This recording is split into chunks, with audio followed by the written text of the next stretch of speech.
Hey guys, आज हम start करने वाले हैं ऑर्गेनिज्म एंड पॉपुलेशन, जो कि इकोलॉजी का है ना। इकोलॉजी यूनिट है, उसका फर्स्ट चैप्टर है। ठीक है, क्लास 11th हमने कंप्लीट कर दिया और ये क्लास 12th जो है उसका लास्ट पोर्शन चल रहा है, लास्ट यूनिट चल रहा है, फिर ये भी ख़त्म हो जाएगा। ठीक है, सो इकोलॉजी, ऑर्गेनिज्म एंड पॉपुलेशन है ना। चालू करने से पहले इकोलॉजी क्या होती है वो देख लेते हैं, क्योंकि यूनिट का नाम इकोलॉजी है। ठीक है, सो इकोलॉजी क्या होती है? The branch of biology that deals with the relation of organisms to one another and to their physical surrounding, that means environment, is called ecology. And ecology is basically concerned with the 4 levels of biological organization. और 4 levels कौन कौन से हैं? Organism, population, communities and biomass. Biomass biomes क्या होता है बताऊँ? ठीक है, तो organism, population, communities and biomes, ये होते हैं 4 लेवल्स ऑफ इकोलॉजी। ठीक है, इकोलॉजी के बायोलॉजिकल ऑर्गेनाइजेशंस के 4 लेवल्स होते हैं, जिससे इकोलॉजी का इंटरेक्शन, मतलब कि इंटरेक्शन होता है ऑर्गेनिज्म का एक दूसरे के साथ और उनके सराउंडिंग के साथ, जिसे हम इकोलॉजी कहते हैं। ठीक है, सबसे पहला ऑर्गेनिज्म क्या होता है? ठीक है जी, तो ऑर्गेनिज्म क्या होता है? एन इंडिविजुअल एनिमल, प्लांट या फिर single celled life form is called organism. किसी इंडिविजुअल को ही हम क्या बोलते हैं? ऑर्गेनिज्म कहते हैं। क्लियर? ठीक है, पॉपुलेशन क्या होता है? Population, it consist of all organisms of particular species living in a given area, जैसे कि intra specific competition occurs here for food, shelter, है ना, मीटिंग एक्सेट्रा। और यहाँ पे इंट्रा ब्रीडिंग होता है। ठीक है, मतलब समझो पॉपुलेशन, देखो यहाँ पे ऑर्गेनिज्म एक सिंगल था, अब बहुत सारे ऑर्गेनिज्म आ जाएंगे। अब यहाँ पे स्पीसीज लेवल की बात होगी। ठीक है, तो पर्टिकुलर एक स्पीसीज जो उस एरिया में रहती है ना, उन सारे ऑर्गेनिज्म क्या बोलेंगे एक साथ? पॉपुलेशन बोलेंगे। ठीक है, यहाँ पे इंट्रा स्पेसिफिक कॉम्पिटिशन, मतलब एक स्पीसीज़ के अंदर, है ना, सेम स्पीसीज़ के बीच में जो कॉम्पिटिशन आता है उसको इंट्रा स्पेसिफिक कॉम्पिटिशन कहते हैं। और जो मीटिंग होती है, ब्रीडिंग होती है सेम स्पीसीज़ के बीच, उसको इंट्रा ब्रीडिंग कहते हैं। क्लियर? कम्युनिटी क्या होता है? कम्युनिटी हमने क्या क्या पढ़ा? Organism, population, then community, then biome पढ़ेंगे। ठीक है, कम्युनिटी क्या होता है? It is a group of association of population, यानी कि देखो पॉपुलेशन क्या था? Group of organisms. A group of organism is called population. ठीक है, अब कम्युनिटी क्या है? Group of population is called community. ठीक है, कम्युनिटी जो है पॉपुलेशंस का ग्रुप है। तो group, it is a group of association of population of 2 और मोर डिफरेंट स्पीसीज। इसमें 2 या 2 से ज़्यादा स्पीसीज आएंगे। ठीक है, occupying the same geographical area at the same time and also known as biotic community. इसे बायोटिक कम्युनिटी भी कहा जाता है। अब यहाँ पे जो कंपटीशन अलग अलग स्पीसीज़ के बीच में होगा, डिफरेंट स्पीसीज के बीच में, ठीक है, तो उसे बोलेंगे इंटर स्पेसिफिक कंपटीशन। और मीटिंग होगी, ब्रीडिंग होगी, उसे बोलेंगे इंटर ब्रीडिंग ऑकर्स। ठीक है, तो नोट क्या करना है? A species is in a group of population is capable of inter breeding. जो स्पीसीज ग्रुप ऑफ पॉपुलेशन मतलब कम्युनिटी में रहता है वो इंटर ब्रीड कर सकता है। ये नीट का क्वेश्चन है। ठीक है, स्टेटमेंट में आया था। तो जो स्पीसीज़ है ग्रुप ऑफ पॉपुलेशन में, मतलब कि कम्युनिटी के अंदर, उसके अंदर कैपेबिलिटी होती है कि वो इंटरब्रीड कर सके, दूसरे स्पीसीज के साथ मीटिंग कर सके। ठीक है, अब last one is a biome. अब बायोम क्या होता है? It is an area classified according to the species that live in that location, यानी कि एक ऐसा एरिया है जो क्लासीफाई होता है अकॉर्डिंग टू द स्पीसीज जो कि वहाँ पे रहता है। क्लियर? एग्जाम्पल, जैसे कि major types of biomes like aquatic, grassland, forest, desert and tundra, है ना। Aquatic biomes include both fresh water, marine biomes. ठीक है, एक्वेटिक मतलब कि दोनों, मरीन और फ्रेश वाटर दोनों को इंक्लूड किया गया है। ठीक है जी, ये सारी चीज़ें बायोम है, मेजर बायोम्स है। ठीक है, तो biome distribution with respect to the annual temperature and precipitation. Annual temperature कितना है और प्रेसिपिटेशन मतलब precipitation include both rain and snow. ठीक है, इसके साथ कैसा होगा? तो ग्राफिकल रिप्रेजेंटेशन है, यहाँ पे ध्यान से देखना है। ठीक है, तो इससे बहुत सारे क्वेश्चन आते हैं। तो एक तरफ ग्राफ में रखा हमने मीन एनुअल टेम्परेचर, जितना टेम्परेचर जा रहा है एनुअली। ठीक है, और एक तरफ रखा हमने इसमें मीन एनुअल प्रेसिपिटेशन मतलब रेन एंड स्नो कितना हो रहा है। क्लियर? तो सबसे ज़्यादा ट्रॉपिकल फॉरेस्ट में रेन होता है ना। क्लियर? टेम्परेट फॉरेस्ट में उसके बाद होता है, फिर उससे कम किस में होता है?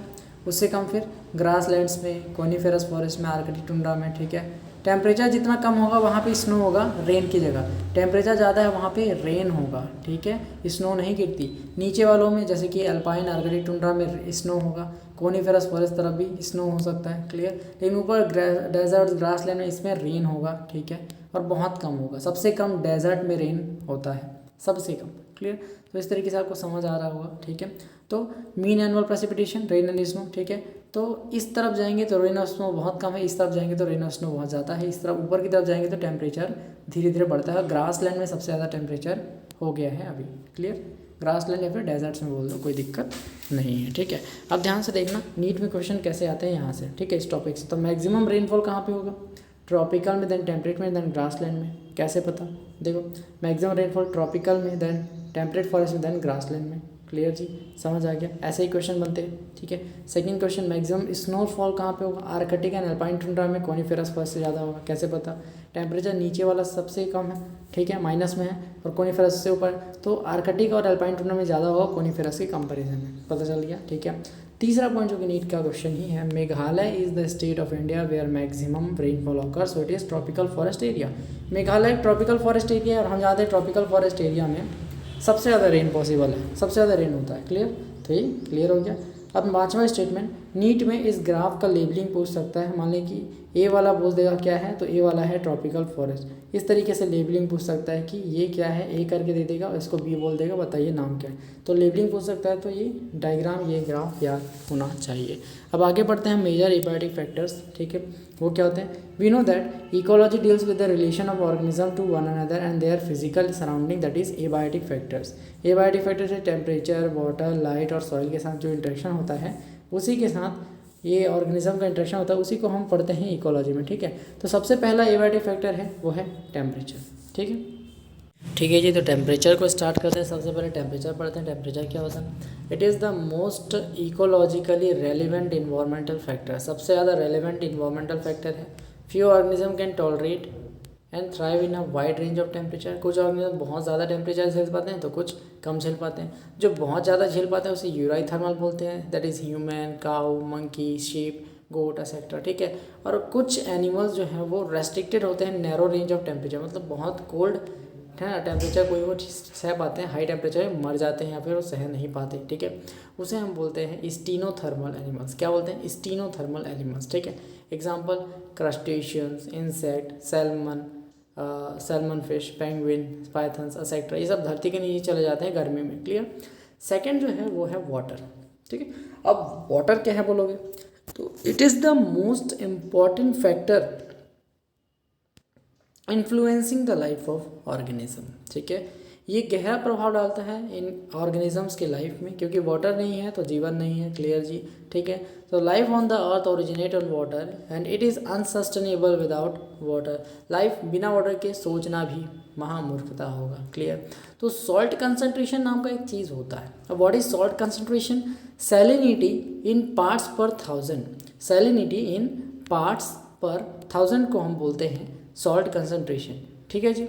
सैलिनिटी पार्ट्स पर थाउजेंड, यानी कि इतने लीटर्स वाटर में इतना सॉल्ट का कंसंट्रेशन घुला हुआ है ना।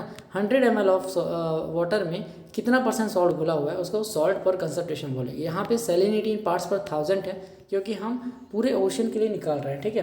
तो that is salt concentration in a land water. ये जानने की ज़रूरत नहीं समझ आया कोई दिक्कत नहीं, बट ये ज़रूर याद रखना है किसमें कितना % होता है, ठीक है।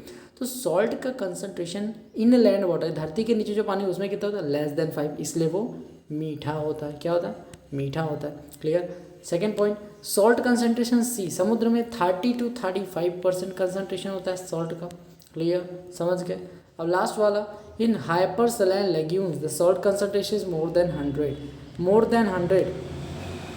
100% salt concentration hypersaline legumes में होता है, more saltier than sea water. Sea water से भी ज़्यादा ये सॉल्टी होता है, ठीक है। अब यहाँ पे भी दो चीज़ें आती हैं, दो टाइप के ऑर्गेनिजम्स आते हैं। एक ऐसे ऑर्गेनिज्म जो कि वाइड रेंज ऑफ सैलिनिटी को टॉलरेट कर सकते हैं, उसे बोलते हैं यूराई हैलाइन, जिसमें आते हैं मॉलीफिश, ठीक है, मॉलीफिश, सैल्मन और ईल्स, ये सारे आते हैं। स्टेनो हैलाइन मतलब कि tolerate narrow range of salinity, जो कम सैलिनिटी को झेल पाते हैं, ज़्यादा को नहीं झेल पाते, वो है गोल्डन फिश, हेडलॉक, ठीक है, गोल्डन फिश, हेडॉक, सी टर्टल्स एक्सेट्रा, ओके।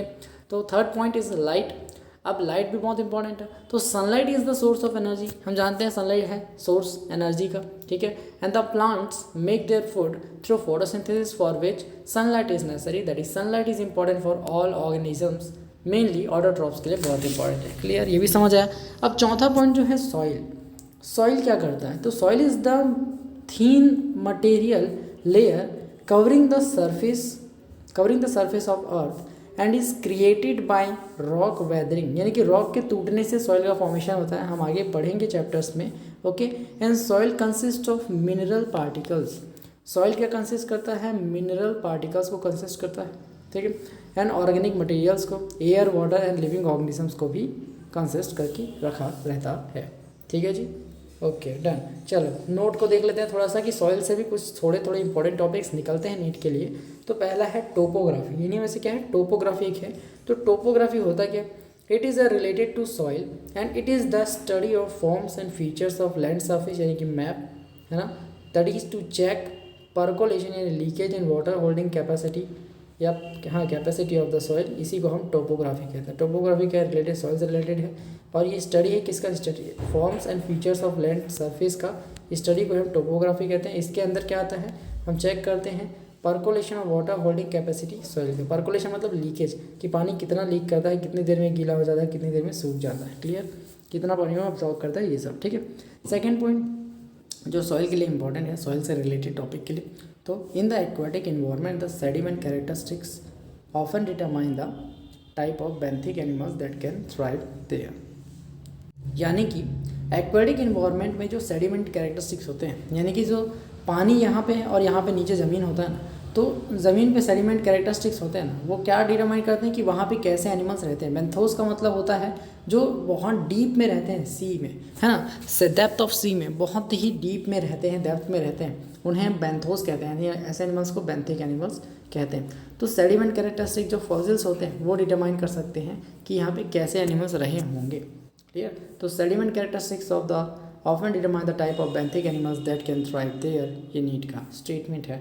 थ्राइव का मतलब होता है फलना फूलना, दैट इज सर्वाइव करना. ठीक है. एग्जाम्पल्स बेंथिक एनिमल्स के, बेंथिक ऑर्गेनिजम्स के, बेंथोस के कौन? कोरल्स, बार्निकल्स, सी आर्चिन, सी स्टार्स, सी ग्रासेस एक्सेट्रा. क्लियर जी. चलो अब रिस्पॉन्स ऑफ एबायोटिक फैक्टर्स देख लेते हैं, है ना. रिस्पॉन्स टू एबायोटिक फैक्टर्स, यानी एबायोटिक फैक्टर्स से ऑर्गेनिजम्स रिस्पॉन्स कैसा करते हैं? गर्मी से, ठंडी से, टेम्परेचर से, क्लियर, वाटर से. ठीक है. The organism to try to maintain the consistency of its internal environment with respect to the external environment या फिर changes. This process called homeostasis. ठीक है जी. रिस्पॉन्स समझ आया? तो रिस्पॉन्स देखते हैं. होम्योस्टेसिस का मतलब समझ आया, यानी कि बाहरी इन्वायरमेंटल चेंजेस को देखते हुए अपने अंदर के इन्वायरमेंट को चेंज करना और बैलेंस करने की कोशिश करना, इसी को हम होम्योस्टेसिस कहते हैं. क्लियर? ये हम सपोज करो ठंड है बहुत ज़्यादा, तो हमारा इंटरनल बॉडी टेम्परेचर 37 मेंटेन कैसे रहता है? हम अपनी बॉडी को सिकोड़ लेते हैं. ठीक है. आग जला लेते हैं, आग को तो रहन दो, सिकोड़ लेते हैं. ठीक है. कंबल ओढ़ लेते हैं, है ना. ऐसा अपने बॉडी टेम्परेचर को मेंटेन करने की कोशिश करते हैं. इसको हम होम्योस्टेसिस की प्रोसेस कहते हैं.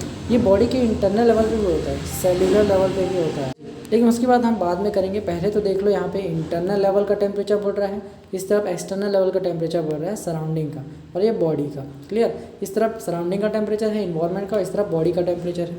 क्लियर? तो देखो दोनों के दोनों, यानी कि इंटरनल और एक्सटर्नल टेम्परेचर दोनों बराबरली एकदम कॉन्स्टेंटली बढ़ रहे हैं एक साथ, है ना. इंटरनल एक्सटर्नल दोनों एक साथ. कुछ समय बाद ये क्या हो जाता है? कांस्टेंट हो जाता है. एक्सटर्नल टेम्परेचर बढ़ता रहे कोई मतलब नहीं, इंटरनल टेम्परेचर जो है वो उतना ही रहेगा. मान लो 37 है तो 37 ही रहेगा इंटरनल टेम्परेचर, भले बाहर का टेम्परेचर 100 डिग्री सेल्सियस क्यों ना हो. इन्हें हम कहते हैं पार्शियल रेगुलेटर्स. यानी कि कुछ समय तक तो वो रेगुलेट नहीं कर पा रहे थे, लेकिन उसके बाद कुछ एक्सटेंट के बाद, कुछ टेम्परेचर बढ़ने के बाद वो अपने आप बॉडी इंटरनल बॉडी टेम्परेचर को रेगुलेट करेंगे और कांस्टेंट कर देंगे. ठीक है. एक होते हैं कन्फॉर्मर्स. कन्फॉर्मर्स क्या होते हैं? वो अपने बॉडी टेम्परेचर को रेगुलेट नहीं कर पाते. इंटरनल जैसे बाहर जैसा है वैसे ही एक्सटर्नल और इंटरनल दोनों एक साथ बढ़ते रहते हैं. ठीक है. यानी कि वो अपने बॉडी के टेम्परेचर को कांस्टेंट नहीं रख सकते. बाहर टेम्परेचर जितना होगा उतना ही उनके बॉडी का टेम्परेचर भी हो जाएगा. ये कन्फॉर्मर्स है. एक होते हैं रेगुलेटर, जिसमें हम ह्यूमन बींग्स आते हैं. हमारा बॉडी का टेम्परेचर 37 है तो है, चाहे ठंड हो गर्मी हो फ़र्क नहीं पड़ता. इंटरनल बॉडी टेम्परेचर रेगुलेटेड रहेगा, कांस्टेंट रहेगा, कुछ उसमें बदलाव नहीं होगा. क्लियर जी. इसलिए हमें रेगुलेटर कहते हैं क्योंकि हम अपने बॉडी के टेम्परेचर को रेगुलेट करके रखे हैं, है ना, कांस्टेंट करके रखे हैं. ठीक है. तो ये डायग्रामेटिक रिप्रेजेंटेशन है क्या? Organismic response to the temperature. अब बारी बारी से रेगुलेटर, कन्फॉर्मर और पार्शियल रेगुलेटर्स को देख लेते हैं कि ये होता क्या. ठीक है. तो पहले regulators, they can control their internal environment irrespective of their external surrounding. To an extent बता चुका हूँ, कोई ज़रूरत नहीं किसी चीज़ की। वार्म ब्लडेड एनिमल्स होते हैं, ठीक है। एग्जांपल में normal human being body temperature 36 to 37 degree Celsius always रहता है, इवन इन कोल्डर और hotter region. Second point, conformers क्या होते हैं, they are mainly cold blooded animals होते हैं, नोन एज एक्टोथर्म्स। इनको एक्टोथर्म्स के नाम से जाना जाता है। They can not regulate their body temperature, internal body temperature, so they generally migrate or adapt their surrounding by their behavior। Example है amphibious, reptiles, insect etcetera, conformers में आते हैं। Now last one is partial regulator. ये क्या होते हैं, they can regulate their body temperature to a large extent of the environment conditions, ठीक है। If the temperature goes on increasing, है ना, they can maintain steady temperature. अगर temperature लगातार बढ़ता जा रहा है तो वो एक स्टीडी टेम्परेचर मेंटेन कर सकते हैं, ठीक है। एग्जांपल कोल्ड ब्लडेड एनिमल्स, ये कोल्ड ब्लडेड होते हैं पार्शियल रेगुलेटर, ठीक है। Fishes, amphibious, reptiles. अब ये कैसे संभव, कैसे देखो, कोल्डर रीजन्स में झील जो बर्फ़ वाली होती है ना, बर्फ़ वाली झील, तो बर्फ़ वाली झील के नीचे फिशेस का बॉडी टेम्परेचर कॉन्स्टेंटली मेंटेन करके सर्वाइव करती है, ठीक है। तो झील में देखे होगा, आपने फिजिक्स में पढ़ा होगा, ये ऊपर तक जमती है लेकिन नीचे का 4 सेंटीमीटर जमता नहीं है, वहाँ पे पानी वैसे का वैसा रहता है, गर्म रहता है। तो यहाँ पे जो फिशेस हैं वो सर्वाइव करती हैं, अपने बॉडी के टेम्परेचर को भी मेंटेन रखे कॉन्स्टेंटली। क्लियर। तो ये है एग्जांपल पार्शियल रेगुलेटर्स का, जिसमें फिशेस, एम्फीबियंस और रेप्टाइल्स आते हैं, मेनली कोल्ड ब्लडेड एनिमल्स आते हैं। अब नोट जो कि नीट में आ सकता है वो देखते हैं, ठीक है। तो partial regulators cold blooded regulators होते हैं, ठीक है। रेगुलेटर्स वार्म ब्लडेड रेगुलेटर्स होता है, ठीक है। Partial regulator cold blooded regulators और रेगुलेटर्स वार्म ब्लडेड होते हैं। तीसरा point, to maintain the body temperature in heat regulators start sweating which cools their skin surface. Clear. तो थर्ड पॉइंट देखते हैं, एलन रूल क्या कहता है। एलेंस रूल एक होता है, mammals from the colder climate generally have shorter ears and limbs to minimise the heat loss, है ना। हीट लॉस कम हो इसके लिए उन जो मैमल्स होते हैं कोल्डर क्लाइमेट के, उनके कान है ना और लिम्स छोटे छोटे होते हैं, ठीक है, ताकि वो हीट लॉस को बचा सकें। और ये जो है ये टाइप ऑफ एडाप्टेशन जिसको हम आगे पढ़ने वाले हैं। क्लियर, ठीक है। फोर्थ पॉइंट, हीट लॉस और heat gain is a function of surface area, ठीक है। हीट लॉस या हीट गेन जो है वो फंक्शन सरफेस एरिया का एक फंक्शन है। तो स्मॉल एनिमल्स में लार्ज सरफेस एरिया होता है रिलेटिवली टू देयर वॉल्यूम, ठीक है, जिसकी वजह से they tend to lose their body heat rapidly when it is cold outside, okay. Then they have to expend much energy to generate the body heat through metabolism. यानी कि देखो, जो heat loss और हीट गेन का जो function है वो है सरफेस एरिया पे डिपेंड करता है, ठीक है। तो स्मॉल एनिमल्स में सरफेस एरिया ज़्यादा होता है as compared to their volume. Clear, जिसकी वजह से वो अपने बॉडी की हीट बहुत ही जल्दी लूज़ कर देते हैं जब बाहर कोल्ड क्लाइमेट होता है तब, ठीक है। इसलिए उनको बहुत ज़्यादा एनर्जी एक्सपेंड करनी पड़ती है, अपनी एनर्जी को, ठीक है, खर्चनी पड़ती है to generate the body heat through metabolism. अब कुछ क्वेश्चन देखो, यहाँ पे एक क्वेश्चन है, it is much easier for small animal to run up a hill than for a longer animal. यानी क्या छोटे एनिमल्स अप हिल में बहुत अच्छे से चढ़ पाएंगे, ईजिली चल पाएंगे, है ना, या चढ़ पाएंगे देन जैसे कि लार्ज एनिमल्स चल पाते हैं उनसे बेटर चल पाएंगे या फिर उससे बेकार, ठीक है। तो ये क्वेश्चन, तो इसका आंसर क्या होगा, या smaller animals have higher metabolic rate, ठीक है। स्मॉलर एनिमल्स में हायर मेटाबॉलिक रेट होता है, ठीक है। तो मेटाबॉलिज्म हाई है तो metabolism results in the high release of energy, जिसके कारण small animals have more energy than that makes it easy to climb up या फिर रन अप हिल। क्लियर जी, ये चीज़ें होती हैं, ओके। तो हमने क्या पढ़ा, 3 पॉइंट्स अपन ने इधर पढ़ लिए, ठीक है। पार्शियल रेगुलेटर्स तक पढ़ लिया, ओके। अपन ने थोड़ा सा नोट देख रहे थे, ठीक है। तो अब चौथा है माइग्रेट, मूव अवे और मूव ऑन। ये 5वां पॉइंट होगा जिसको माइग्रेट कहते हैं। क्लियर जी, 5वां पॉइंट है। तो मूव अवे और मूव ऑन यानी कि भाग जाना, इसको माइग्रेशन कहते हैं, ठीक है। तो माइग्रेशन होता है क्या, ध्यान से देखो, the organisms can move away temporarily from the stressful habitat to more hospitable area and return when the stressful period is over. यानी कि ऑर्गेनिज्म भाग जाएगा जब टेम्परेचर ज़्यादा होगा और कम होगा तो वापस आ जाएगा जी, इसे न माइग्रेट बोलते हैं, माइग्रेशन बोलते हैं, ठीक है। तो एग्जांपल अगर बताएं तो इन समर, गर्मियों में, ठीक है, जब हीट बहुत ज़्यादा होता है दिल्ली में तो दिल्ली का पर्सन शिमला शिफ्ट हो जाता है फॉर वैकेशंस के लिए, एंड आफ्टर समर्स वो रिटर्न हो जाता है दिल्ली में। क्लियर जी, तो ये क्या है, माइग्रेशन का एग्जांपल। लेकिन हमको लॉजिकल चाहिए तो नीट के लिए देखना पड़ेगा। तो नीट के लिए एक बहुत बड़ा एग्जाम्पल है एनसीईआरटी में, वो है every winter the famous Keoladeo national park जो कि भरतपुर राजस्थान में है host thousands of migratory birds coming from the Siberia and other extremely colder northern regions। ये नीट में आया है, बहुत इंपॉर्टेंट है, ठीक है। तो एवरी विंटर में कियोलाडू नेशनल पार्क जो भरतपुर में है राजस्थान के, ठीक है, उसमें बहुत सारे माइग्रेटरी बर्ड्स साइबेरिया से और अदर एक्सट्रीमली कोल्ड रीजन जैसे कि नॉर्थन रीजन्स, नॉर्थ एरिया से आते हैं और वहाँ पे रहते हैं। कोल्ड मतलब कि कोल्ड के टाइम में समर होता है तो फिर से वो चले जाते हैं, ठीक है। 5वां एग्जाम्पल है, ठीक है, इसी रिस्पॉन्स टू इन्वायरमेंट के लिए, ठीक है। तो होम्योस्टेसिस का एक और एग्जाम्पल है सस्पेंड, ठीक है, यानी कि सहना, किसी भी जो चीज़ें हैं ना उससे कैसे भी पास करना है आपको, जैसे हीट कोल्ड, इन सब को हम अभी क्या कर रहे हैं, ऑर्गेनिज्म का हम देख रहे हैं इंटरेक्शन, या फिर बोल सकते हो कि बिहेवियर, कि वो कैसे शो करते हैं अपने आप को, कैसे बचाते हैं किसी हार्श एनवायरनमेंट में, ठीक है। रिस्पॉन्स टू इन्वायरमेंट पढ़ रहे हैं ना, देखो पढ़ रहे हैं ना, रिस्पॉन्स टू एबायोटिक फैक्टर्स, ठीक है।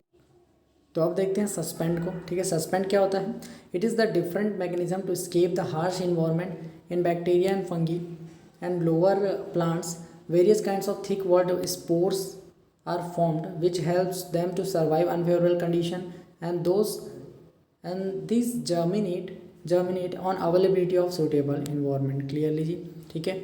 और आगे देखते हैं, तो under unfavourable condition many zooplankton species in lakes ponds are known to enter diapause a stage of suspended development, है ना। तो हाइबरनेशन और एस्टिवेशन दोनों देखना पड़ेगा, एग्जांपल ऑफ सस्पेंशन, इसी सस्पेंशन का एग्जांपल है हाइबरनेशन और एस्टिवेशन, क्लियर जी। लेकिन कुछ जो ये होते हैं ना, क्या बोलते हैं, जो जू प्लैंक्टन छोटे छोटे ऑर्गेनिज्म, वो क्या करते हैं, डायपॉज में चले जाए। डायपॉज एक स्टेज होता है जिसमें वो बाहर सिस्ट बना लेते हैं, जिसकी वजह से जो उनके अंदर के स्पोर्स होते हैं, तो अनफेवरेबल कंडीशन में वो अपने अंदर बहुत सारे न्यूक्लियस को बना लेते हैं, ठीक है। और जब फेवरेबल कंडीशन आता है तो सिस्ट को बस्ट करके बहुत सारे न्यूक्लियस को छोड़ देते हैं और वो सब ऑटोमेटिकली इंडिविजुअल में बदल जाते हैं, क्लियर। तो ये सस्पेंड का एक बहुत बड़ा एग्जांपल है, ठीक है। आगे एग्जांपल देखेंगे तो हाइबरनेशन एंड एस्टिवेशन एग्जांपल है सस्पेंशन के। तो हाइबरनेशन और एस्टिवेशन क्या होता है, बहुत ज़बरदस्त चीज़ है, बता रहा हूँ, मज़ा आ जाएगा, ठीक है। तो हाइबरनेशन क्या है, it is a winter slip, यानी कि जो ऑर्गेनिज्म जो है वो विंटर में क्या बोलते हैं सर्वाइव नहीं कर पाते ज़्यादा, ठीक है। तो लोग क्या करते हैं, ज़मीन कुछ एनिमल्स तो ज़मीन के अंदर धंस जाते हैं, है ना, और वहीं पे सर्वाइव करते हैं, पूरे विंटर को निकाल देते हैं, ठीक है, उसे विंटर स्लिप कहते हैं। और समर में कुछ लोग गर्मी नहीं सह पाते, ज़मीन के अंदर चले जाते हैं ताकि उन्हें ठंडक मिले और वहाँ पे वो सोते हैं, उसे समर स्लिप कहते हैं, ठीक है।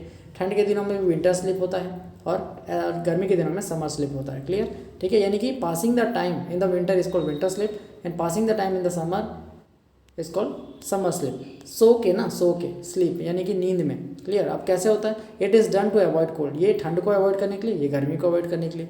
तो during hibernation metabolic activities of the body get slow down, ठीक है, and during aestivation metabolic activity get slow down, दोनों में स्लो डाउन होता है, ठीक है। There is no need to eat drink and excrete, दोनों में ईट करने की, खाने पीने और एक्सक्रीट करने की कोई ज़रूरत नहीं होती, वो सोए रहते हैं, है ना, कम से कम 6-7 महीने मान लो या 3-4 महीने सोए रहते हैं, है ना। उनकी हार्ट बीट्स बहुत ही स्लो हो जाती है, मेटाबॉलिक रेट बहुत स्लो हो जाती है, क्लियर, ठीक है। तो उनको खाने की, एक्सक्रीट करने की, पीने की कोई ज़रूरत नहीं पड़ती, बस वो सो के निकाल देते हैं। इसी को हम क्या बोलते हैं, स्लिप बोलते हैं, विंटर स्लिप और समर स्लिप, जिसे हाइबरनेशन और एस्टिवेशन के रूप में जाना जाता है रिस्पेक्टिवली। हाइबरनेशन किस में होता है, एग्जाम्पल पूछेगा तो पोलर बीस में, पोलर बियर्स में, बीस नहीं बोलते, पोलर बियर्स होता है, पोलर बियर्स में होता है, और स्नेल्स, फिश एंड फ्रॉग में एस्टिवेशन होता है, क्लियर जी।